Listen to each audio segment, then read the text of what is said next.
Evening, everybody. It's Jay here. I've got my man Lee LJ High in the house. He is a drum and bass producer from Coventry and Nuneaton.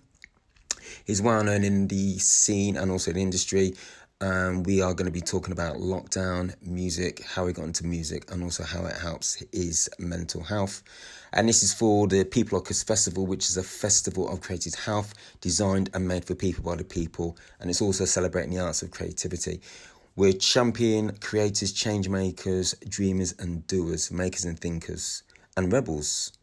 So here we go. Here is my interview with Lee LJ High. Check it out. Me and yourself, we go back. We know each other through music and obviously being on the scene.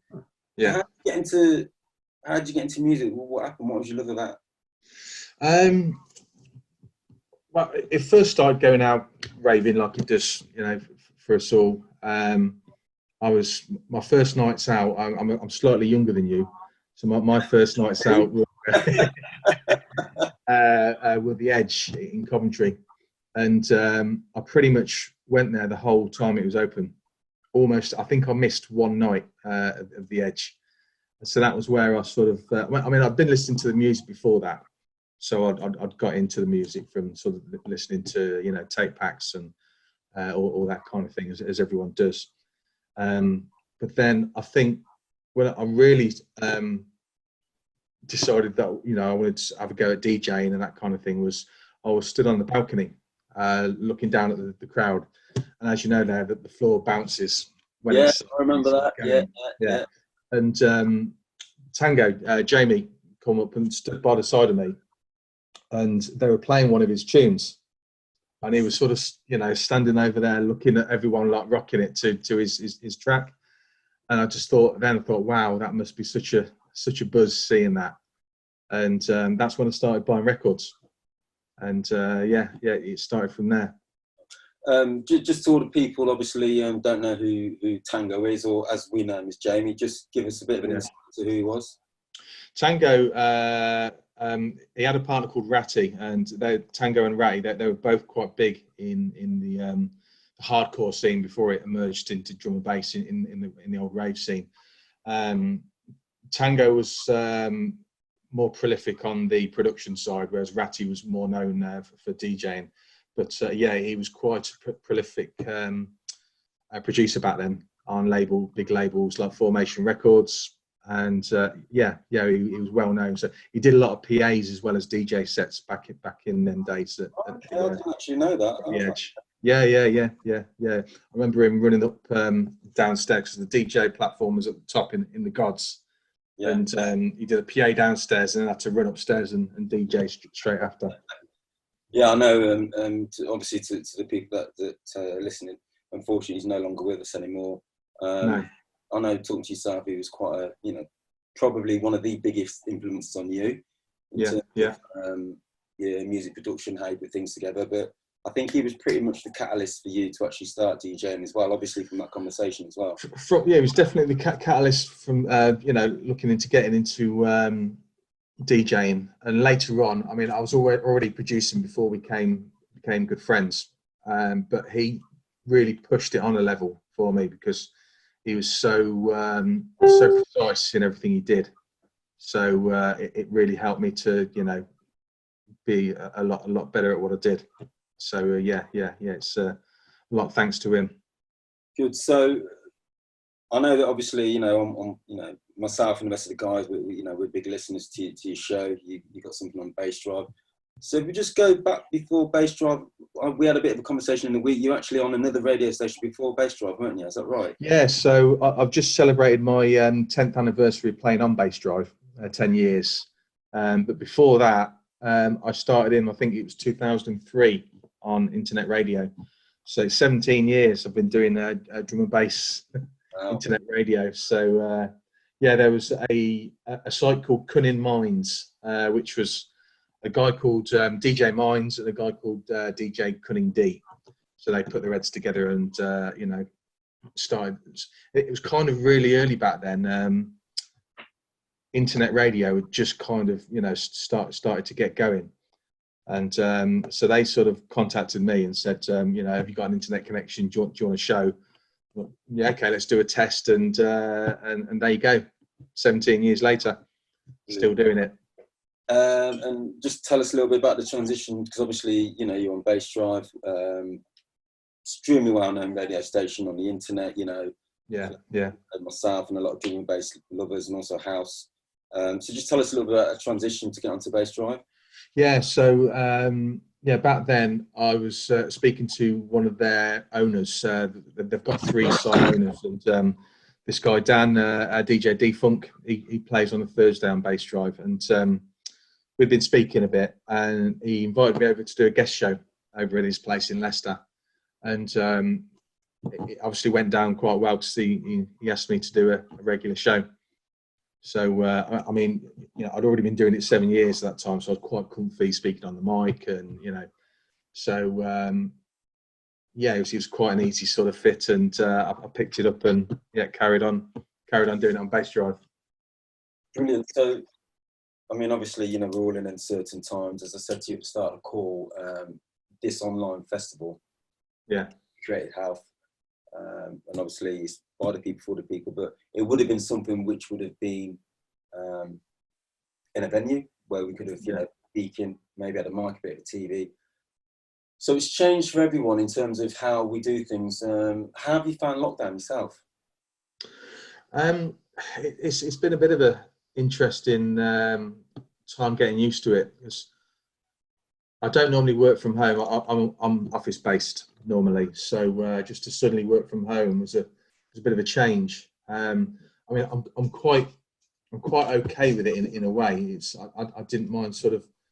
I'm finding it easier on your sort of, you know, your mental state really, and just your calmness. As you're not, it's less hours in the day. I don't have to sit in traffic for, you know, 45 minutes at each, you know, getting to work and from, and you don't have to sort of face people all day long. You know, don't have to worry about if you've had too much garlic the night before or something like that. You know, do you know what I mean? So it's just a bit easier. But luckily, it's felt quite nice because we've had really good weather here in the UK, haven't we? Yeah, absolutely. So and a little bit after the lockdown started, I was put on furlough, so I had a month off, and the weather was really nice. So I'd just take the dog out for a walk, and, you know, get away from people as much as possible in a field somewhere, and go and walk. Yeah, that was fun. But I'm kind of getting used to it now. I'm a month in after that, into just working from home.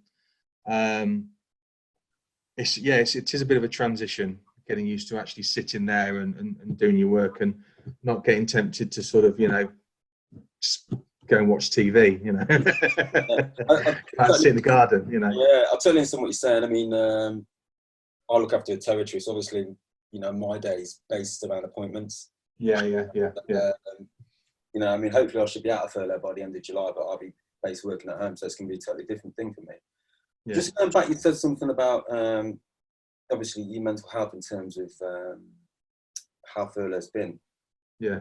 You know, me, obviously, with this furlough thing, it's really ignited the passion again, not just in drum and bass, music altogether, and what it means to listen to it and how it soothes the soul. Yeah. How do you find that with you when you've been in lockdown with the music and stuff? In some ways, there's a lot more pressure to do or get more done because you've got sort of time. But it doesn't always work like that. You know, it's you can't force it sometimes, and you know, with the pressure of I suppose not knowing whether you're actually going to come back to a job after and all that kind of stuff. You don't really know. It's, you know, and with the state of the world, you're worried about everything that's going on.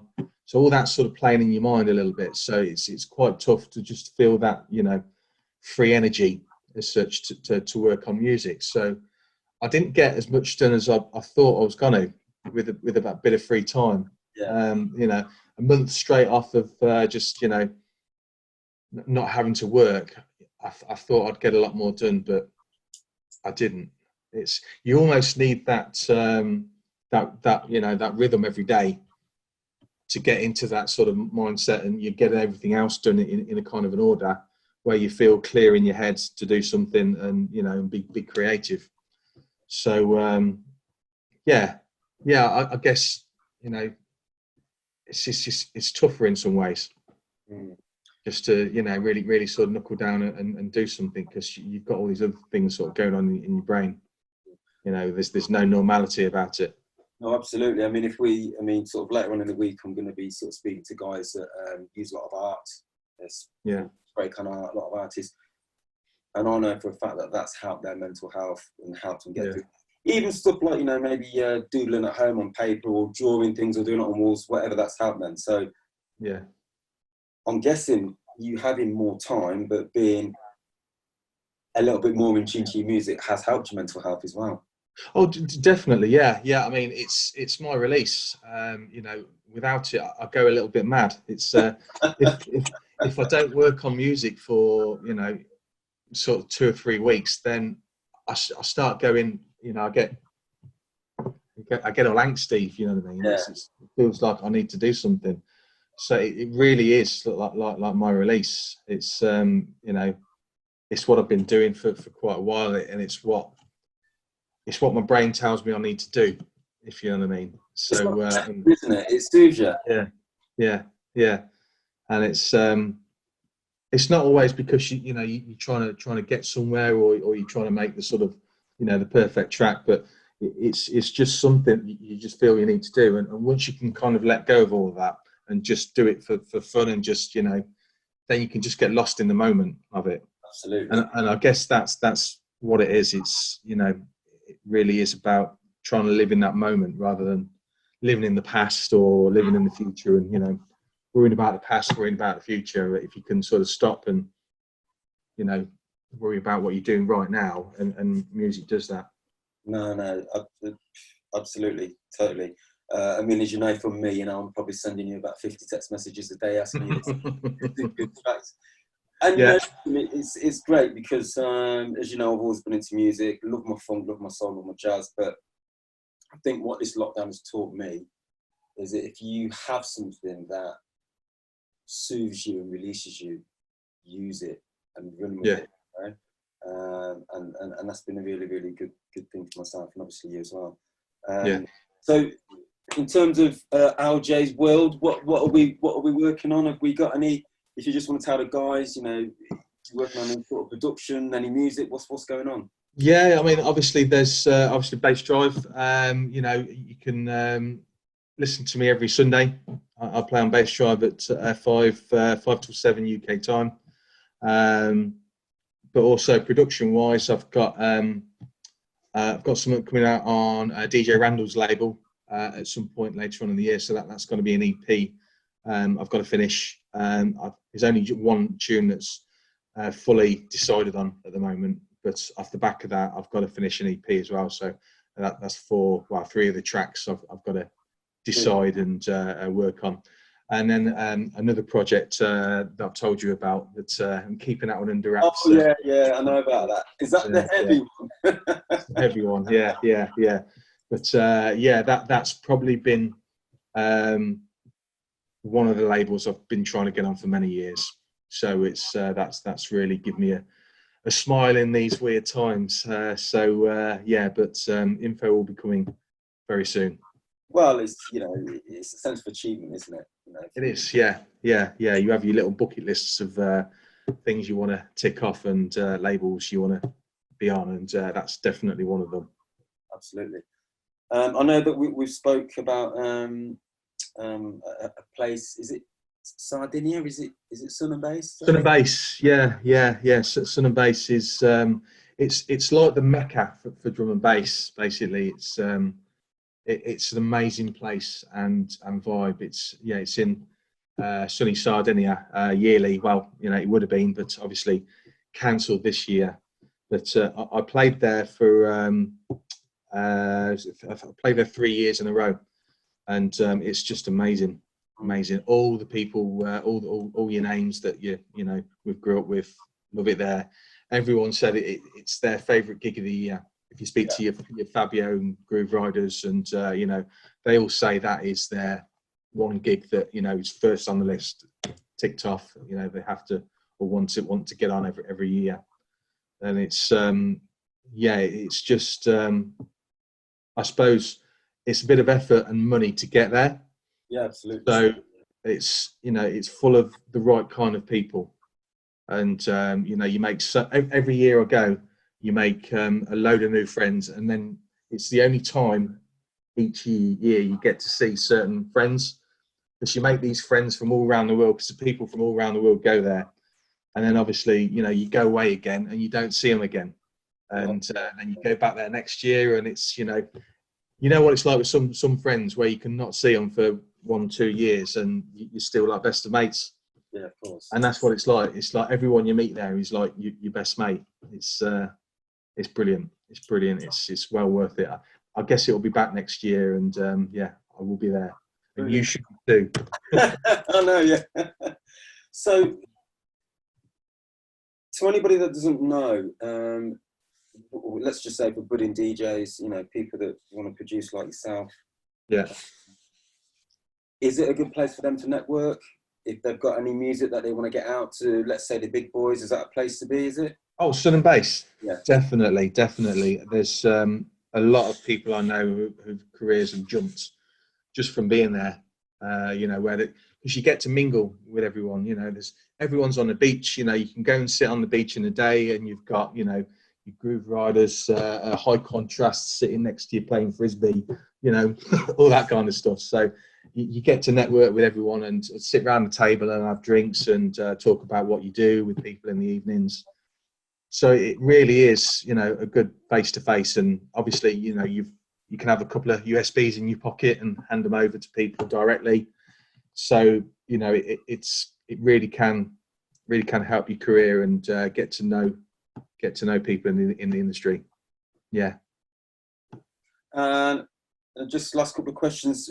What advice? I mean, obviously, when myself and you, when we started DJing many years ago, it was carrying the vinyl up the stairs at many clubs and stuff like that. Yeah. Which I'm Don't sure. miss that. Yeah. I'm sure you're glad that's out of the way. Yeah. From what I can remember, when we started DJing, you pretty much had to DJ first, get recognised as a DJ, then produce. Yeah. As you know yourself, it's pretty much flipped on its head. You produce now and then DJ.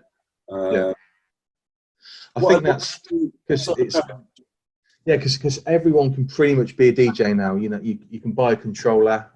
Obviously, there's the whole sync thing with DJs, and but it does mean that literally anyone can be a DJ now quite quickly.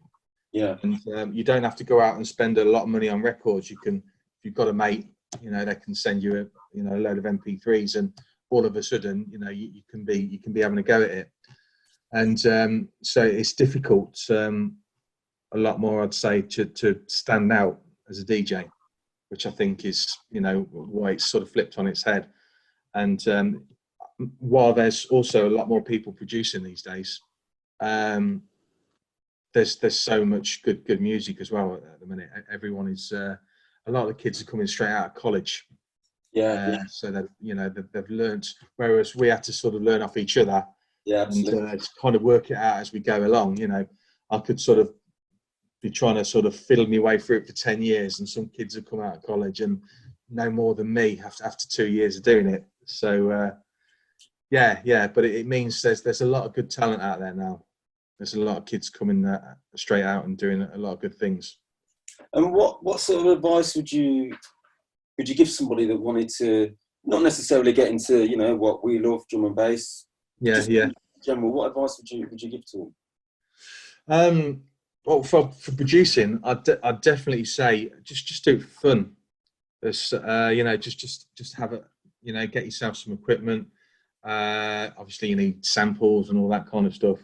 But just do it for fun. I spent way too long trying to make that big tune, if you know what I mean, and get myself noticed.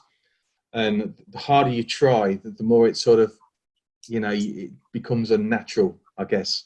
Yeah. So it's as soon as you let go of that and just try and do it for fun, that's when I think the best creativity sort of comes out of yourself. Yeah. So that's always my go-to thing that I say to people: so stop trying to make that big one, that one big tune, because everyone does it. That's when you're just getting into it, that's what everyone's trying to do. They're trying to get that that one track that's getting them noticed, and that's what I think really holds you back. So you just let it. You just basically get in the studio, let it flow. Don't work too hard, and it will come. Yeah, yeah, yeah. I mean, you've got to have a bit of talent and a bit of rhythm, I guess. But the rest will just happen. Yeah. Brilliant. I mean, do people need to buy controllers now, or can they just use 2 turntables? What's sort of the necessity, I should say? DJing wise, yeah, you can just get it. There's loads of different controllers and things you can get. I mean, we all use them now rather than having big, vinyl turntables. So most of them are pretty good now. I mean, some of the cheaper ones weren't so good a couple of years back, but I think they've got over all that now, and the technology is just good. So it's just about getting one, having a go, and finding what's good for you. In any kind of genre, whatever you fancy, really. But it's DJing's, like you say, it's just good fun. It's a release, and again, it's one of those things that keeps you in the moment. So you're not while you're DJing, you're not thinking about anything else, are you? Absolutely. Other than what you're going to sort of play next. So it's a real good release. So that, I guess that's why a lot of people do it now. It's because it's just fun, and it takes you away from whatever you're doing it in your day to day. And I guess it's that dream of becoming someone, isn't it? Yeah. As well, when you're doing it, you're always thinking and imagining what a crowd is sort of thinking of, when you're DJing at home or whatever. So yeah, it's a good escape. I like it. I sort of liken it a lot to. I mean, there's guys that I know that go down the gym a lot. They go and run, and they can run, and while they're running, they're clearing their mind. And it's a little bit like when you're on the decks and you're clearing your mind, because you've got nothing else to think about what's playing now and what's coming in next. So it's a similar sort of analogy. Yeah. I mean, and music is it's like smells, if you know what I mean. Whereas like a smell sparks a memory from years ago, and stuff like that. Whereas music sticks in your head, doesn't it? And you can just remember something from a few years ago, or it could be 10 years ago, and it really sticks in your head. So it's in a good way. So yeah. Brilliant. Thank you very much for your time. Just before you go, so I know you mentioned bass drive. I know you've been doing every Sunday since the lockdown. What is your normal bass drive rotation? Yeah, so normally I do it weeks 1 and 3 of every month. So whichever Sunday falls first of the month, that'll be week 1, and then it's week 3. But at the moment, I'm doing it every week because, well, why not? Yeah, no, absolutely. But I mean, that might continue for a while actually. And as I've said to you, I'm going to try, because I am doing it weekly now. I'm trying to bring in guests and new producers and new music that really sort of I think is quite kind of forward thinking, and from new people I've never heard of before. Yeah, absolutely. I'm then getting in contact with these guys and saying, hey, do you want to come and do an hour guest show? So I'm going to be doing a lot more of that as well. Yeah, but I'd say at the moment I'd say it's every week, 5 till 7 UK time, bassdrive.com, every week. Lee, thanks for your time. That was LJ High, one of the guys that I've got a lot of respect for in the drum and bass scene. So thanks for talking to us at What Is It People Like Us Festival, and I'm sure that we will catch up soon. Great. Yeah, no problem, mate. Thank you. See you Cheers. soon.